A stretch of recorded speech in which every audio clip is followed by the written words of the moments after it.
as you say, I was trying to keep the car off the wall, manage the championship, manage the filming that was happening at the track and everything else. And yeah, I think I raised a few heart rates on the pit wall at various points throughout the weekend. But yeah, no, it's just I don't know. I think motorsport obviously is always some degree of stressful, but this particular weekend, I've never had that much pressure on me ever before. I don't think, because there's a lot of there's financial incentive. There's obviously the performance incentive, and more than anything, actually, I kept sort of thinking to myself, I don't want to be the guy who led the whole season and then left it until the last race to lose the championship and bottled it. Yeah, exactly. So I was freaking out inside the helmet, but yeah, once we crossed the finish line, it was just so much relief, man.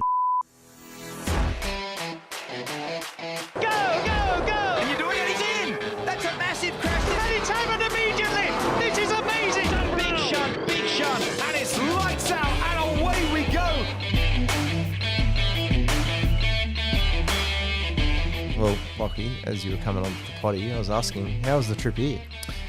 Trip here was very frustrating, because I think it's probably a common thing coming from the west out this way, but every time I leave home, I'm always just like, oh yeah, it'll be a good trip. Be nothing wrong this time. Yeah. And what do we have? A Friday afternoon in Sydney. It's perfect weather, perfect traffic, all the way to Chatswood. And then, it just turned into a nightmare. So. It seems as like when you come from Northern Beaches, though, it hits a shit show. Do you know what I mean? Because it just goes into the beaches roads, and then that's where it separates from the rest of the world. Yep.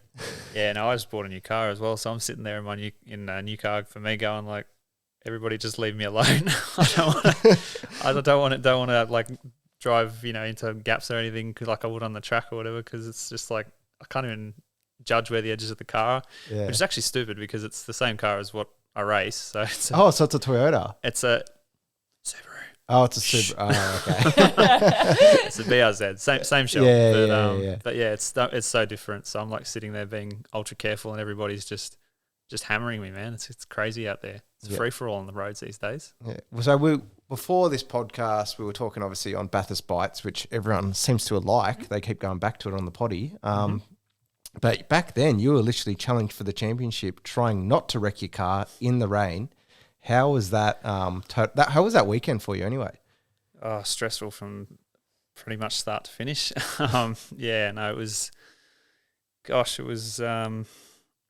I mean, I sort of expected the stress going into it, to be honest, in a lot of ways. But once we got to the track and I guess got used to the weather, I think that probably more than anything else was giving me grief, because, as you say, I was trying to keep the car off the wall, manage the championship, manage the filming that was happening at the track and everything else. And yeah, I think I raised a few heart rates on the pit wall at various points throughout the weekend. But yeah, no, it's just I don't know. I think motorsport obviously is always some degree of stressful, but this particular weekend, I've never had that much pressure on me ever before. I don't think, because there's a lot of there's financial incentive. There's obviously the performance incentive, and more than anything, actually, I kept sort of thinking to myself, I don't want to be the guy who led the whole season and then left it until the last race to lose the championship. And bottled it. Yeah, exactly. So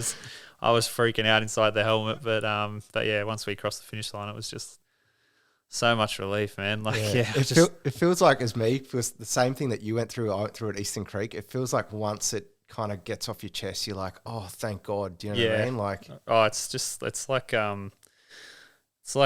like someone's told you're getting a bonus at work, and then also you don't have to work for the rest of the year, and there's nothing wrong with that. It's great. It's just like I was actually, I mean, I was relieved at the end of the race, I will say, but I was still a little bit stressed, because when I came in off the track, I was sort of like freaking out about all the things that I can't control, obviously all the technical stuff as well, and all the weights and everything, because we were sitting in scrutineering for a good probably half an hour before I could see any of my pit crew. So it was to decide that you won the championship, really. So you had to wait for half an hour. Yeah. Well, because I thought on track I'd won it, but as in we needed to finish all the technical side, because the 86 series is super super strict with the way they manage the cars. So they went over all the cars in pretty significant detail. So yeah.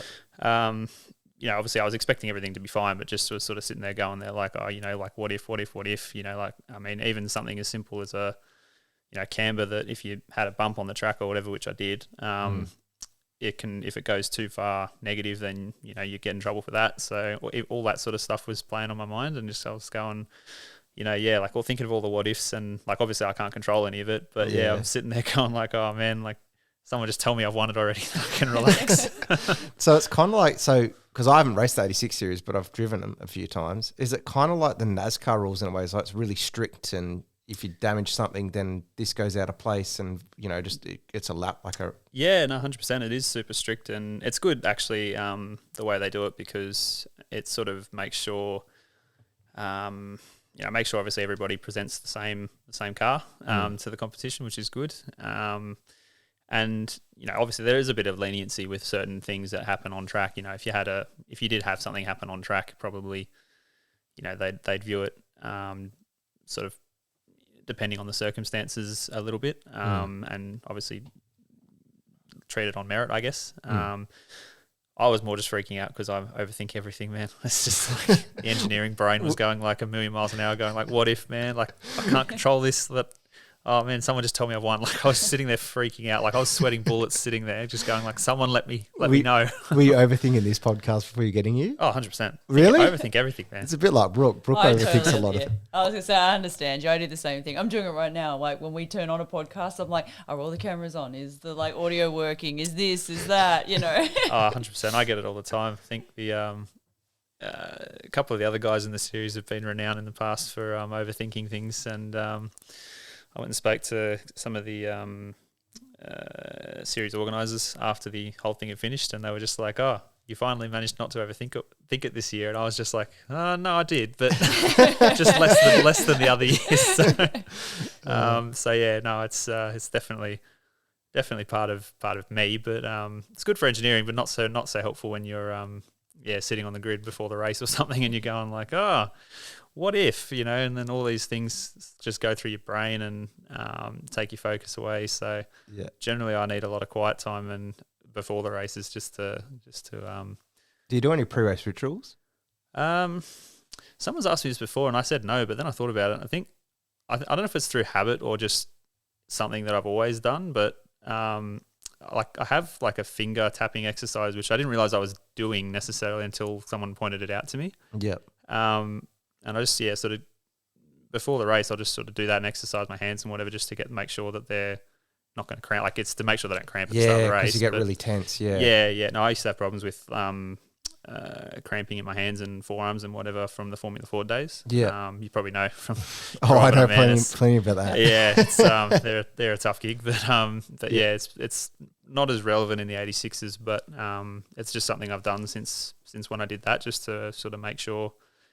I wasn't going to cramp, and it's more or less turned into a sort of calming thing, I guess, over time. So I think that's probably the only thing really. But other than that, it's sort of just make sure everybody doesn't talk to me when I'm grumpy.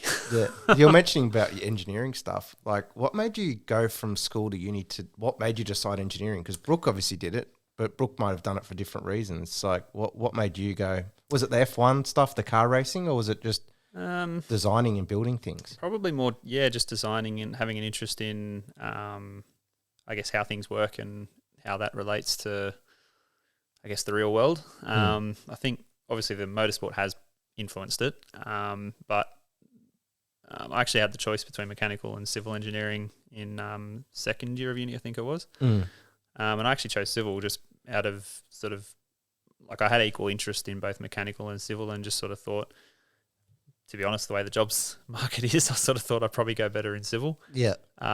It's sort of gone okay for me so far. I think engineering is good from a multitude of perspectives for me. As I said, obviously before, like, I overthink things, but in engineering, that's probably helpful in some ways. Like, you can get through a problem and approach it from several different angles, which is usually a good thing.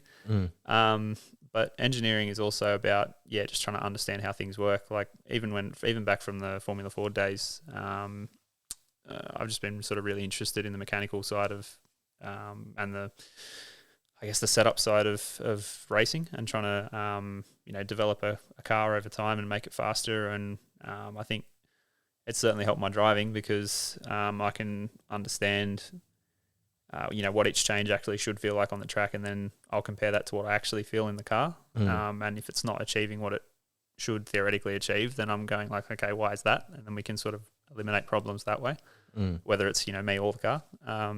So you do like the window and then work your way down type of thing? Yeah, no, definitely. Did you do that in go-karts though? Or did you just drive fast like most of us did in go-karts and win the whole thing? Or just wrap your hands around the wheel and hold on tight and try and pass everybody. So that was go-karting for me. But it's actually interesting. Like, you see in motorsport a lot of the time, people who are good in go-karting sort of progress through and are generally good in race cars and whatever. But you do see the occasional person who, might be really good in a go-kart and then isn't as, inherently sort of fast in a car, and the opposite way around, which is probably more closer to what I had. Like I wouldn't say like not successful in karting, but certainly we've found it easier in cars to find success. Not really sure why, to be honest with you. It's sort of, I don't feel like I've done much different. I've raced more or less the same, but yeah, no, I think potentially it comes back to the engineering side of it. And with karting, like I never really paid as much attention to that side of it. I'd always just say, Dad, it's slow, fix it. See, as me as a driver though, I find for me, what you were saying with the go-karts, the cars, the thing that made me adapt to cars better was the suspension, because in karts you don't have that. Do you know what I mean? And that's maybe why it takes off for some, but not for others. Do you know what I mean? Because they get stuck in the go-karting scene and they're a great driver regardless. You see a lot of go-karters just do a few races in cars, but they can't obviously afford to go on and on and on, which you'd know anyway because you're a privateer. Yeah, no, that's right. And I think you're probably 100% right. It could just be the suspension aspect, getting used to weight transfer and understanding like the harmonics of that and everything, and how I guess different aspects of a car work, and coming back to the sort of technical side of it. If you understand weight transfer and how tires actually function, and what's the most you can get out of them in any particular situation, you can make the best of what a car can give you. In karting, it's similar. Well, it's not quite the same process, I'll say, as in making it fast. Like you got to do other things, and obviously without a diff and with no suspension, they work very differently to how cars work. Even if they may look the same, they don't actually function the same. So I know all this now, but going back, what is it, 8-9 years, I didn't know any of that stuff back then. So it was more sort of just, as I said, just call in a mechanic to come and fix it for me, and I'll just drive. Well, over the overthinking thing and the engineering thing that we've gone about the podcast, I actually want to know, like your first motorsports like memory as a kid. Do you remember anything like watching the TV? Was it your dad racing, or your dad's background in car? What was it that got you into like cars itself? Do you know what I mean? Because that's what the people listen to on this podcast. Yeah, no, it was definitely Dad. Actually, he indoctrinated me from very young. He stuck a little photo of Michael Schumacher in my crib at the hospital. Really? Yeah. Did he legit do that? Yeah, 100%. Yeah, right. And, wow. So I was indoctrinated from when I was a couple of days old. So it's a long time. But no, look, in terms of my obviously comprehending interest in motorsport, the first thing I actually remember is when Dad was rallying. I think it was at Bathurst, in a New South Wales rally at Bathurst in. Would have been 2000 or 2001 or something. Yeah, okay. So I was only like 4 or 5 or something at the time. And I remember because we had to go into the stage and retrieve him because he rolled the old Z he used to rally, and we had me and Mum and I don't remember if there was anyone else, but definitely at least me and Mum were going in there to try and retrieve him. So I remember that. But so he'd rolled at Bathurst? Not at the track itself, but okay. it was in like I think it was Bathurst. It was somewhere off in the scrub, like in the middle of nowhere. Yeah, behind the mountain, or Bathurst scrub. Yeah, off in the bush somewhere, and we were like driving into this stage, and I remember looking. I have this memory of we had an old Pajero, I think, at the time, and it had a I'm not sure what they're called, like a digital clock thing, and I remember seeing like it was 11. It might have been 11:05 or something, and I just remember seeing that as we were going in to pull him out, and and then that sort of like I went to a few of the rallies after that and sort of just was around and enjoying the environment, I guess. But I didn't actually get into motorsport for a couple of years after that. My first go-kart was, I think, when I was 11, so it would have been 2007, I think. Yeah. Did you play any sports at school or anything like that? Really badly. Yeah, well, it's still a sport, so I was shit at every other sport by car racing. So yeah, no, we pretty quickly worked out that soccer is not for me, cricket not for me. Anything team sport that revolves around running and outdoor activity, not for me. So yeah, no, it was actually